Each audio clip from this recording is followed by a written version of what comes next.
ay miyembro ng Tanay PNP. Ito ay inisyo ng warrant of arrest sa kasong rape at object rape.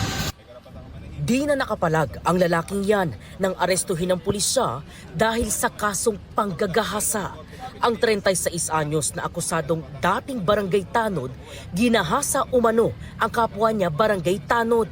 Ayon sa pulisya, May 2025 nang mangyari umano ang insidente sa barangay Katipunan, Bayani sa Tanay, Rizal. Ang victim po is 29 years old. No? Nag-take advantage itong accused natin while they are on duty. Kasi pare silang barangay tanod.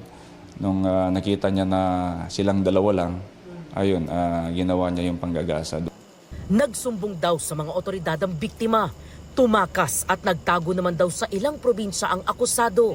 Matapos ang halos isang taon, isang informant ang nagsumbong tungkol sa kinaroroonan ng lalaki. Isang operatiba ng Tanay Police ang nagpanggap at naging textmate ng akusado na nakipagkasundong makipagkita. So initially, kumagat naman siya, magmi-meet up sa Subic.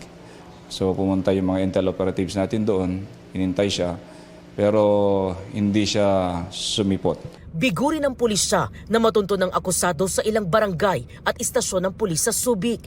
Nang mag-request ng live location ng kausap na operatiba, lumabas na nasa Isabela pala ang akusado.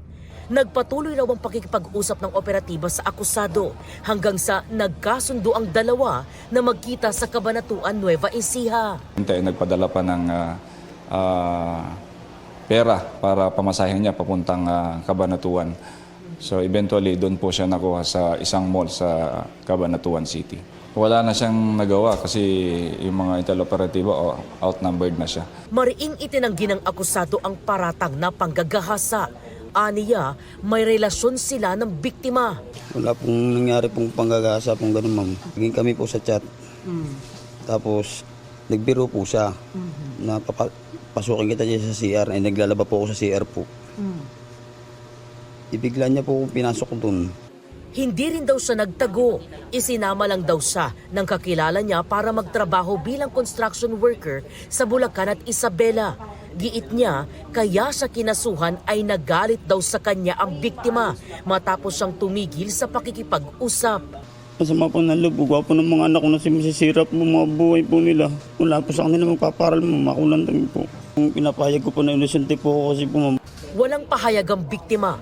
Sinampahan na ng kasong rape at object rape ang akusado na nakadetain sa Tanay Municipal Police Station Custodial Facility. Ito ang unang balita. EJ Gomez, GMA News.